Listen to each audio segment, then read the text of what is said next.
다시 한번 인사드리겠습니다. 엘림교회 담임하고 있는 신정한 목사입니다. 반갑습니다. 네.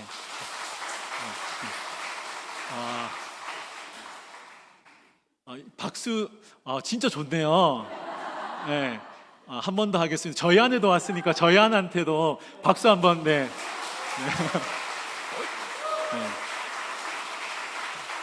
네. 와, 진짜 이렇게 박수 소리 원래 이렇게 하시는 건가요? 원래 하시는 거예요? 짜고 치는 건 아니고요. 네. 진짜 좋네요. 저희 교회도 이걸 좀 다음에 예부 목사님이 오시거나 정영만 목사님 오시면 꼭 박수를 쳐야 되겠다는 생각을, 설교 안 해도 될 듯합니다. 진짜 너무너무 감사합니다. 사실 정용만 목사님을 20년 전에 이제 신대원에서 알고 지냈고, 이제 형 동생 하면서 지냈는데, 이렇게 선교위원회 헌신 예배 때 설교 부탁을 받고 사실은 고민이 많았습니다. 왜냐하면 저보다 더 뛰어나신 목사님도 많으신데 굳이 저를 부르신 이유가 뭡니까 하니까 정영만 목사님이 뭐라고 하시는지 압니까? 모르시죠? 해라! 이러더라고요. 아무 말도 안 하고 해라! 좀 이러더라고요. 그래서 알겠습니다 하고 오게 되었습니다. 그래서 근데 이렇게 진짜 박수로 이렇게 반갑게 맞아주셔서 너무 감사하고, 이 말씀 가지고 예수 그리스도 인생의 터닝 포인트라는 제목으로 말씀을 나누도록 하겠습니다. 질문으로 시작을 할게요. 여러분, 질문에 답을 해보세요. 사도행전의 저자는 누구입니까? 네, 자, 1번 누가, 2번 누가, 누구예요? 바울 아닙니다. 누가예요? 사도행전의 저자는 누가입니다. 그러면 또 중요한 질문인데, 이 누가가 먼저 사도행전보다 먼저 기록한 성경이 있습니다. 뭘까요? 그렇죠. 누가복음을 기록했다는 거죠. 누가복음을 보시면 예수님의 인생 스토리가 이제 시간 순서대로 적혀져 있는데, 예수님께서 12살 되던 해 예루살렘 성전에 가셔서 선생님들과 얘기를 나누셨습니다. 그러니까 지금으로 치면 초등학생과 대학 교수님이 얘기를 나누었다고 볼 수 있다는 거죠. 자, 이러는 가운데 누가복음 4장 40절 말씀 보여줄 수 있나요? 우리 방송실에서? 네, 한번 보여주실까요? 우리 이 말씀 다 같이 한번 읽겠습니다. 시작. 해질 무렵에 사람들이 온갖 병자들을 데리고 나오매 예수께서 일일이 그 위에 손을 얹으사 고치시니. 아멘. 방금 제가 말씀드린 대로 예수님이 12살 때 정말 어린 나이임에도 불구하고 대학 교수라고 할 수 있는 선생님들과 얘기를 나누었습니다. 그런데 그 이후에 어떤 일이 벌어지냐면, 방금 읽은 말씀처럼 예수님께서 온갖 병자들을 낫게 하셨다는 거죠. 이 외에도 나병 환자, 문둥병 환자, 백부장의 종, 이런저런 질병에 걸린 사람들을 예수님이 만나 직접 그들을 고쳐주셨다는 겁니다. 이런 가운데 누가가 어떻게 말씀하시는지 잘 보세요. 누가복음 7장 7절 말씀입니다. 누가복음 7장 17절 제가 읽어드리겠습니다. 예수께 대한 이 소문이 어떻게 됐다 그러죠? 온 유다와 사방에 뭐 했다? 두루 퍼지게 되었다는 겁니다. 자, 방금 제가 말씀드린 대로 예수님이 12살 되던 해에 이른바 대학 교수님들과 얘기를 나눴고, 그 이후에 각종 질병에 걸려있는 자들을 고쳐주시니까 결국 어떤 결과가 나왔다고요? 예수님에 대한 소문이 유대와 다른 지방으로 두루 퍼지게 되었다는 겁니다. 그러니까 요즘 말로 하면 실시간 검색 순위 1위에 올랐다고 볼 수 있죠. 이렇게 예수님의 이름이 너무 핫해지다 보니까 그 당시 기득권층이라고 할 수 있는 종교 지도자들, 다시 말하면 대제사장, 서기관, 바리새인들이 예수님의 소문을 들었겠죠. 그런데 이 예수라는 사람을 지켜보니까 이 예수라는 사람을 통해 자신들의 위선, 자신들의 기득권을 어떻게 보면 들통날 수밖에 없는 현실에 놓여져 있게 되었다는 겁니다.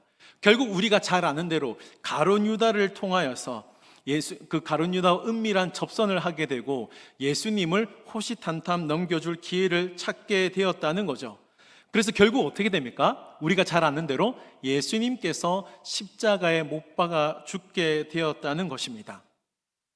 제가 무슨 말씀을 여러분들과 나누고 싶냐면, 예수님이 죽었기 때문에 더 이상의 기적은 일어나지 않을 듯 보였다는 겁니다.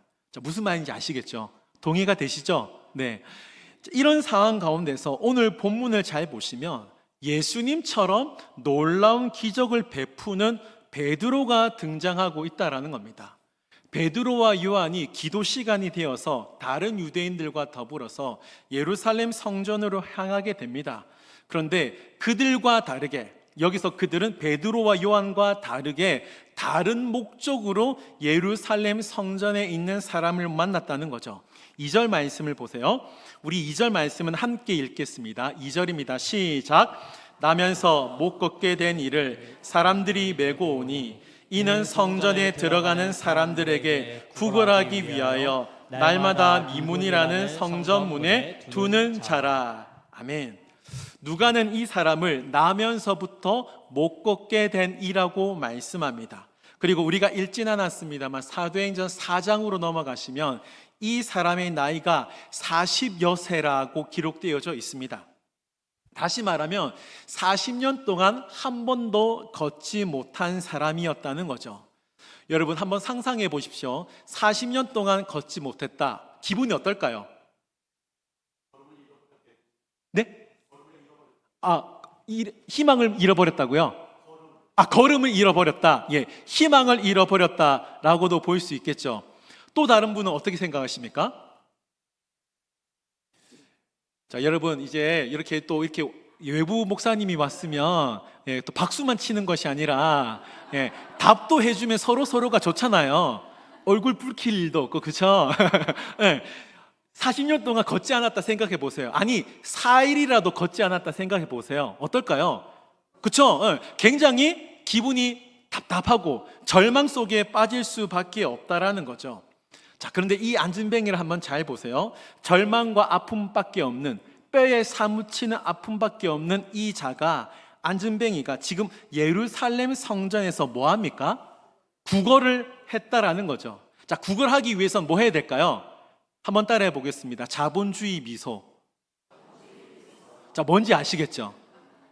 여러분 그냥 이래 하면 물론 줄 수 있습니다. 그러나 어떻게 해야 될까요? 그래도 한 푼만 주세요. 이렇게 해야 되겠죠?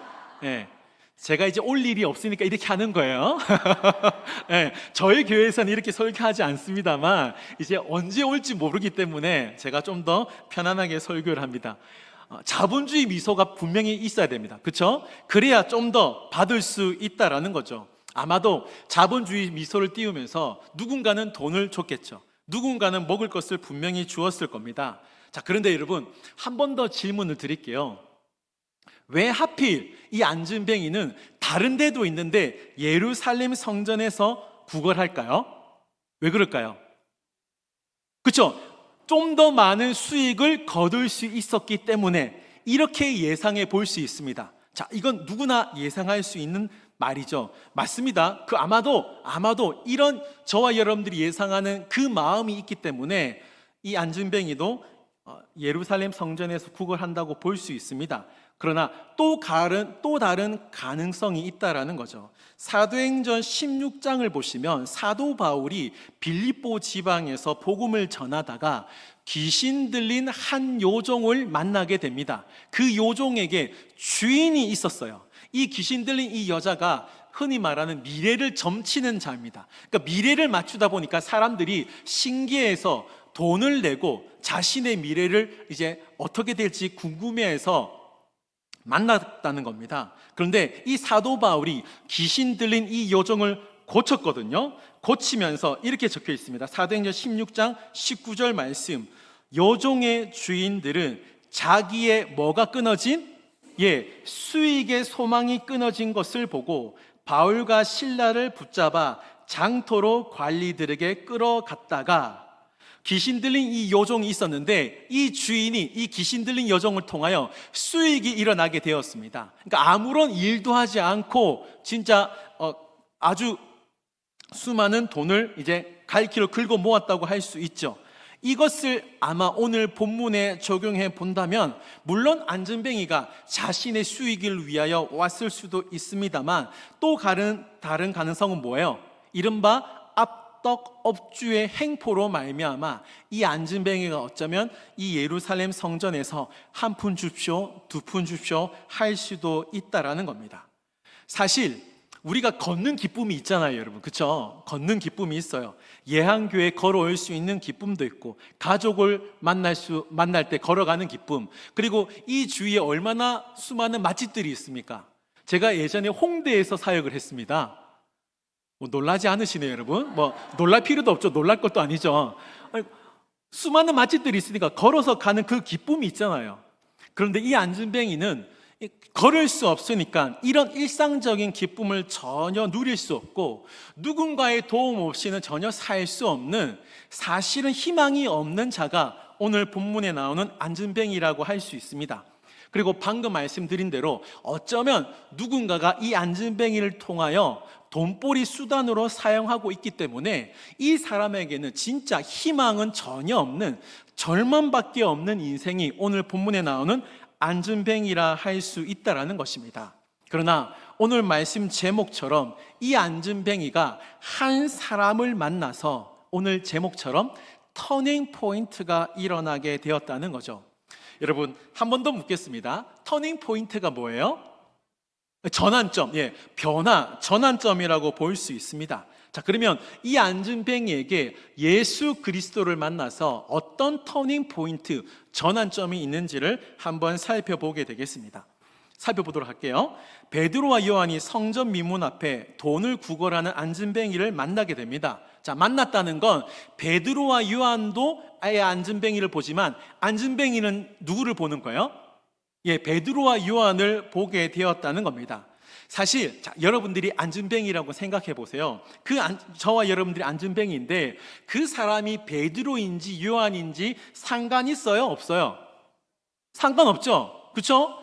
무슨 말인지 아시겠죠? 사실 안전뱅이 입장에서 뭐가 중요해요? 그렇죠? 저와 여러분들이 좋아하는 그 돈만 받으면 되는 겁니다. 그렇죠? 사실 우리가 사도행전 3장을 살펴보았습니다만 1장, 2장에 어떤 일이 있었습니까? 오순절 성령 사건이 있었습니다. 안전뱅이의 이 사건이 중요해요, 안 중요해요? 전혀 중요하지 않습니다. 전혀 관심이 없다라는 거죠. 그건 남의 이야기고 안전뱅이 입장에서 가장 중요한 건 돈입니다. 돈이 있어야 내일을 살 수 있다라는 거죠. 그래서 무엇을 얻을 수 있을까 하며 베드로와 요한을 쳐다보았을 겁니다. 안전뱅이라면 속으로 무슨 생각했을까요? 손을 뻗으면서 너 얼마 줄 수 있어? 너 얼마 줄 수 있어? 빨리 돈 안 줄 거면 가. 이런 말 분명히 했겠죠? 베드로가 안전뱅이의 마음을 정확하게 꿰뚫고 있었습니다. 뭐라죠? 은과 금은 내게 없다. 그렇죠? 뭐예요? 나 너에게 줄 돈 없다라는 겁니다. 이 말은 안전뱅이 입장에서는 무슨 말이에요? 한번 따라해 볼게요. 영업방해. 뭐라고요? 영업방해예요. 사자성어로 영업방해인 거예요. 지금 돈을 줄 수 없다면 또 이제 뭐 어떻게 돼요? 다른 사람 만나야죠. 그렇죠? 빨리빨리 수익을 얻어야 됩니다. 기도하러 들어가는 사람들이니까 또 언제 나올지 몰라요. 또 다른 사람한테 빨리 손을 뻗는 것이 안전뱅이 입장에서는 수익을 아주 극대화할 수 있다라는 겁니다. 그런데 이 영업방해를 하고 있는 베드로가 안전뱅이에게 정말 놀라운 말씀을 합니다. 오늘 본문 말씀의 핵심인 6절, 이 말씀 우리 다 함께 읽겠습니다. 시작. 베드로가 이르되 은과 금은 내게 없거니와 내게 있는 이것을 내게 주노니 나사렛 예수의 그리스도의 이름으로 일어나 걸으라 하고. 아멘. 오늘 본문 말씀의 핵심인데 너에게 줄 돈은 나는 없다. 그러나 내가 있는 것을 너에게 주는데 그게 뭐라는 거죠? 나사렛 예수 그리스도, 이 이름으로 네가 걸으라 라고 말합니다. 여러분, 한 번 더 생각해 보세요. 안전뱅이 입장에서 생각해 보세요. 40년 동안 걷지 못했어요. 그런데 나보고 일어나 걸으라고 말합니다. 어떤 생각이 들까요? 너 지금 나 놀리냐? 이 말이죠. 사실은 그렇잖아요. 한 번도 걸은 적이 없는 사람한테 일어나 걸으라, 이건 말도 안 되는 소리입니다. 진짜 말도 안 돼요. 그런데 이 말도 안 되는 소리가 오늘 본문에 등장하고 있다라는 거예요. 이게 무슨 말이에요? 우리가 이게 하나님께서 하고 싶은 얘기가 있다라는 겁니다. 그걸 한번 찾아보자는 거죠. 오늘 본문을 보세요. 놀라운 일이 벌어지죠. 안진뱅이가 발과 발목에 힘을 얻어서 걷기도 하고 뛰는 역사가 일어났다라는 겁니다. 이걸 라이브로 본다고 생각해 보세요. 사실 지금으로 치면 유튜브에서는 1000만 뷰는 나올 역대급 사건이라는 거죠. 이걸 좀 다르게 표현해서 오늘 본문에 베드로와 요한을 주목했다라고 말씀하고 있죠. 이때 베드로가 우리가 10절까지 읽었습니다만 오늘 본문 이후에 12절 말씀 보세요. 제가 읽어드리겠습니다. 베드로가 이것을 보고 백성에게 말하되 이스라엘 사람들아 이 일을 왜 놀랍게 여기느냐? 우리 개인의 권능과 경건으로 이 사람을 걷게 한 것처럼 왜 우리를 주목하느냐? 아멘. 자, 무슨 말씀인지 아실까요? 베드로는 지금 이 상황이 우리의 잘남 때문에 이 사람이 걷게 된 것이 아니라 이 말씀을 하고 있다라는 겁니다. 왜 우리를 주목하느냐? 우리를 주목하지 말고 이 사람을 걷게 한, 이 안진뱅이를 걷게 한 진짜 이유, 진짜 목적을 너희들이 알아야 된다. 이 말을 하고 있다라는 겁니다. 그 이유와 목적이 뭐냐? 사도행전 3장 16절 말씀과 4장 10절 말씀인데, 자, 여러분 특별히 이 말씀을 읽을 때는 빨간 글씨를 좀, 감사합니다. 이 말씀을 유념해서 우리 이 말씀 다 같이 읽겠습니다. 그 이름을 믿음으로 그 이름이 너희가 보고하는 이 사람을 성하게 하였나니 예수로 말미암아 난 믿음이 너희 모든 사람 앞에서 이같이 완전히 낫게 하였느니라. 4장 10절입니다. 너희와 모든 이스라엘 백성들은 알라. 너희가 십자가에 못 박고 하나님이 죽은 자 가운데서 살리신 나사렛 예수 그리스도의 이름으로 이 사람이 건강하게 되어 너희 앞에 섰느니라. 아멘. 아멘. 자, 여러분 잘 들으세요. 지금부터 잘 들으셔야 돼요. 베드로가 지금 저와 여러분들에게 하고자 하는 말이 뭐예요? 딱 하나입니다. 한번 따라해 볼게요. 중요합니다. 예수 그리스도는 여전히 살아계신다. 자, 여러분 이건 꼭 기억하셔야 됩니다. 베드로가 지금 저와 여러분들이 하고자 하는 얘기가 뭐냐면 예수 그리스도는 여전히 살아계신다는 겁니다. 베드로가 아니에요. 베드로는 이 안진뱅이의 기적을 통하여 우리에게 그리고 이스라엘 백성들에게 예수님은 여전히 살아계신다. 이걸 믿어야 된다라는 겁니다. 그런데 우리의 문제는 뭐예요? 예수 그리스도가 여전히 살아계신 걸 알긴 알지만 우리의 문제가 뭐냐? 우리의 문제는 은과 금에 더 관심이 있다라는 것입니다. 토마스 아퀴나스가 이런 말을 했습니다. 제가 읽어드릴게요. 초대 교회는 은과 금은 없지만 예수님의 이름은 있었다. 그러나 지금은 은과 금은 풍부하지만 예수님의 이름은 사라졌다. 이런 말을 했습니다. 참 이 말씀이 저를 찔렀습니다. 또 한 번 묻겠습니다, 여러분. 제가 설교 시간 때 질문은 많이 해요, 여러분. 좀 이해하고 들으십시오. 여러분에게 하나님은 어떠한 존재이십니까? 정말 하나님을 나의 하나님으로 믿고 있습니까? 네, 이건 저에게 하는 고백이 아닌 거 아시죠? 하나님께 하는 고백입니다. 우리가 이 땅을 살아갈 때에 정말 솔직하게 돈의 능력보다 예수 그리스도 그 이름을 정말 신뢰하는지를 살펴보아야 한다라는 것입니다. 우리는 하나님을 믿는 자들입니다. 그렇죠? 그렇다면 저와 여러분들은 다른 어떠한 것이 아닌 하나님의 이름, 그 이름의 능력으로 우리는 살아가야 된다라는 것입니다. 그런데 오늘 본문에 나오는 안진뱅이처럼 저와 여러분들 어쩌면 은과 금에 더 주목할 수 있다라는 겁니다. 여러분 솔직하게 말씀해 보세요. 우리가 돈을 좋아하는 이유, 돈에 열광하는 이유가 뭐예요? 딴 사람이 들으니까 말을 못하겠죠. 또 소문할 수 있으니까, 그렇죠?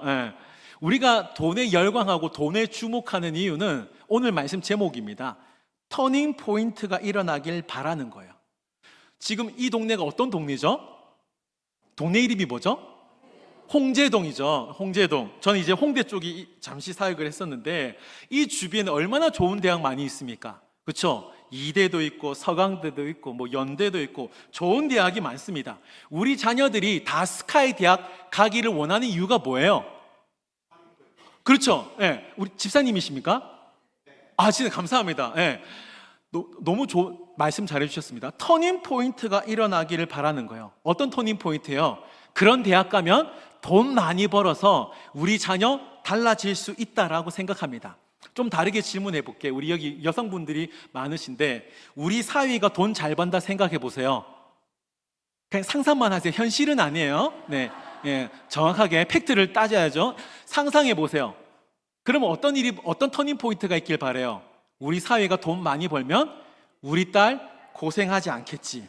예, 우리 남편 돈 잘 번다 생각해 보세요. 그게 터닝 포인트가 돼요. 우리 자녀들 잘 먹고 우리 자녀들에게 맛있는 음식 해외여행 시켜주고 공부하는데 뒷바라지 그냥 척척척척 해주는 그런 터닝 포인트를 바란다는 겁니다.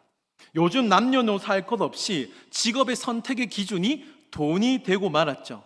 연봉을 많이 주는 회사, 어떤 회사 다 어떤 회사를 할지라도 결국 뭐예요? 월급 많이 줍니까? 이걸 물어본다라는 거죠. 그러다가 인생이 잘 안 풀리면 어때요? 돈이 잘 안 모이는 듯 하면 결국 철학관 가서 5만 원, 10만 원 주고 뭐 합니까? 예, 이름 바꾸는 거예요. 예. 또 왜 바꿔요? 터닝 포인트가 일어나길 바라는 마음이죠. 제가 예전에 부목사 시절 때 퇴근을 하고 집으로 돌아가는 길인데 전혀 없었던 네일샵이 오픈을 했습니다. 그 오픈을 했는데 그 축하 화환 가운데 어떤 글이 있었냐면 제가 인상적이어서 글을 적어 왔는데 그 글이 그렇게 적혀 있었습니다. 친구야, 돈 세다 죽으라. 예. 여러분, 돈 세다 죽으면 안 되죠. 그 돈을 써야 되잖아요. 그 친구는 잘못 사귄 거예요. 그런 친구 사귀면 안 됩니다. 예. 돈을 사용해야 되는데 돈 세다 죽으라. 그러니까 이 세상 모든 사람들은 다 은금에 다 집중되어 있어요. 그 돈을 잘 벌기 위해서 불철주야 다 노력을 한다라는 거죠. 그 이유가 뭐라고요? 그 돈이 결국 내 인생을 바뀌게 해주겠지, 터닝 포인트를 주겠지라고 생각한다라는 겁니다. 물론 제가 돈이 필요 없다라는 말은 아닙니다. 돈이 있어야 세상이 돌아가고 결국 여기 이 자리에 앉아있는 우리 타이완에 가는 우리 선교팀도 결국 비행기 값이 있어야 선교 갈 수 있는 거죠. 그렇죠? 돈이 절대 나쁜 것은 아닙니다. 그러나 문제가 뭐냐면 이 돈을 사랑할 때 문제가 된다라는 것이죠. 여러분, 특별히 돈 하면 생각나는 말씀이 참 있으면 좋습니다. 누가복음 16장 9절부터 13절 말씀인데 제가 읽어 드릴 텐데 빨간 글씨 말씀을 잘 보세요. 이 돈의 속성을 말씀해 주고 있습니다. 제가 읽어 드릴게요. 길지만 이 말씀 잘 보세요. 내가 너희에게 말하노니 불의의 재물로 친구를 사귀라. 그리하면 그 재물이 없어질 때에 그들이 너희를 영주할 처소로 영접하리라. 지극히 작은 것에 충성된 자는 큰 것에도 충성되고 지극히 작은 것에 불의한 자는 큰 것에도 불의하니라. 너희가 만일 불의한 재물에도 충성하지 아니하면 누가 참된 것으로 너희에게 맡기겠느냐? 너희가 만일 남의 것에 충성하지 아니하면 누가 너희의 것을 너희에게 주겠느냐? 집 하인이 두 주인을 섬길 수 없나니 혹 이를 미워하고 저를 사랑하거나 혹 이를 중히 여기고 저를 경히 여길 것임이라. 너희는 하나님과 재물을 겸하여 섬길 수 없느니라. 아멘. 자, 여러분, 방금 이 읽은 말씀을 잘 보시면 누가는 지금 예수님의 말씀을 통하여 저와 여러분들에게 5가지의 재물관을 말하고 있어요. 불의한 재물, 없어질 재물, 지극히 작은 재물, 불의한 재물, 남의 재물, 하나님과 재물을 겸하여 섬길 수 없다, 이 말씀을 하고 있다라는 거죠.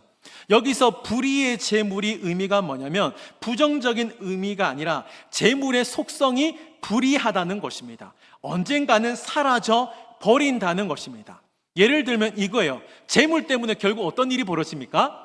형제지간이 싸웁니다. 재물 때문에 자녀들이 싸우죠. 해서는 안 될 일들이 벌어진다라는 것입니다. 이게 불의한의 의미인 거죠. 또 누가는 돈을 불의한 재물로 말하는 것이 아니라 없어질 재물로 표현하고 있어요. 돈은 어때요, 여러분? 영원히 우리 곁에 있지 않는다는 것입니다. 열심히 돈 벌었지만 그 돈 다 어디로 갑니까? 1번 은행, 2번 은행, 어디로 가요? 다 은행으로 가지 않습니까? 결국엔 다 은행으로 간다는 거예요. 대출금도 갚는 거예요. 제가 언제 한번 어느 성도님하고 신방을 했는데 하나님이 빨리 왔으면 좋겠대요. 왜 빨리 왔으면 좋겠습니까? 하니까 목사님, 그러면 빚 안 갚을 수도 있잖아요. 네, 그 얘기를 듣고 제가 빵 터진 적이 있는데 권사님 그러시면 안 되죠. 제가 이렇게 넘어갔는데 사람들은 다 물질, 재물에 관심이 많다라는 거예요. 여러분, 아무리 돈이 많다 할지라도 결국 그 재물은 남의 재물이 된다고 누가가 말씀하고 있다라는 겁니다. 하나만 더 말씀드리겠습니다. 누가복음 12장 말씀에 보면 이 누가가 어리석은 부자의 비유를 말하고 있는데 한 부자가 돈을 엄청나게 많이 벌었습니다. 그래서 이 부자가 이런 말을 합니다. 제가 읽어드릴게요. 누가복음 12장 18절 19절입니다. 또 이르되 내가 이렇게 하리라. 내 곡간을 헐고 더 크게 짓고 내 모든 곡식과 물건을 거기 쌓아 두리라. 또 내가 내 영혼에게 이르되 내 영혼아 열에 쓸 물건을 많이 쌓아 두었으니 평안히 쉬고 먹고 마시고 즐거워 하리라 하되. 자, 무슨 말인가요? 돈을 많이 벌었으니까 잘 먹고 잘 살겠다. 이게 부자의 계획이었다는 겁니다. 그런데 하나님께서 이 부자를 향해 이런 말씀을 하십니다. 누가복음 12장 20절 말씀은 우리 다 함께 읽도록 하겠습니다. 한번 말씀 보여주실까요? 누가복음 12장 20절 제가 읽어드리겠습니다. 하나님이 이르시되 어리석은 자여 오늘 밤에 내 영혼을 찾으리니 그러면 내 준비한 것이 누구의 것이 되겠느냐 하셨으니. 아멘. 자, 여러분 20절 말씀 다시 한번 보여주실까요? 20절 말씀을 잘 보면 제가 앞서 부자라고 했죠. 그런데 여러분 성경은 하나님은 이르시되 부자여라고 하지 않고 뭐라고 하고 있습니까? 네, 어리석은 자라고 말씀하고 있습니다. 그러니까 물질만 알고 하나님을 전혀 모르니까 뭐라고요? 어리석은 자라고 누가는 표현하고 있다라는 것이죠. 사랑하는 성도 여러분, 저와 여러분들은 어리석은 자로 인생을 마치지 않길 소망합니다. 지혜 있기를 소망합니다. 그 지혜가 뭐냐? 돈의 능력이 있지만 그 돈을 주시는 하나님의 능력이 더 크다는 이 지혜가 이 자리에 앉아있는 우리 예양교회 모든 성도들에게 있기를 바랍니다.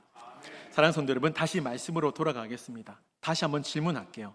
저와 여러분들은 정말 하나님을 섬기고 있는지 아니면 돈을 섬기고 있는지 한번 꼭 물어보시기 바랍니다. 이 질문을 만약에 안진뱅이, 오늘 본문의 안진뱅이한테 했을 때 이 안진뱅이는 뭐라고 했을까요? 돈이 필요합니다. 이런 말을 할 수 있다라는 거죠. 그러나 이 안진뱅이를 결국 잘 보세요. 이 사람의 터닝 포인트는 은과 금으로 터닝 포인트가 이루어지지 않았고 오직 예수 그리스도의 이름이었다는 사실에 주목할 필요가 있어요. 이 사람의 인생의 터닝 포인트는 예수 그리스도 한 분이었다는 거죠. 안진뱅이가 걷게 되자 결국 자신이 하나님 때문에 걷게 된 것을 알고 어떤 일이 벌어집니까? 성전 안에 들어가 뛰기도 하고 걷기도 하며 하나님을 찬양했다라는 겁니다. 자신의 인생의 터닝 포인트가 돈이 아니라 예수님이라는 사실을 깨닫게 되었다는 것이죠. 물론 이 안진뱅이에게 돈이 있었다 하면 또 다른 인생을 살 수 있었을지 모릅니다. 그러나 그에게는 하나님을 알지 못하는 어리석음밖에 없었다는 걸 우리가 놓치면 안 된다는 것이죠. 사랑하는 성도 여러분, 베드로와 요한은 이 안진뱅이에게 돈을 주지 않고 예수 그리스도의 이름을 주었다는 겁니다. 여러분, 제 이름을 모르셔도 됩니다만 제 이름은 신정한입니다. 모르셔도 돼요. 지금만 아세요. 지금만 아세요. 바를정 빛날 한입니다. 뜻이 뭘까요? 바르게 빛나라.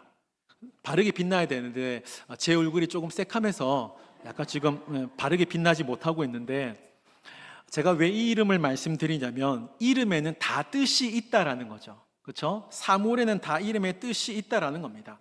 이름이 있다라는 건 뭐예요? 한 번 더 따라해 보겠습니다. 존재한다. 자, 이름이 있다는 건 그 이름을 가지고 있는 그 사람이 존재한다라는 거예요.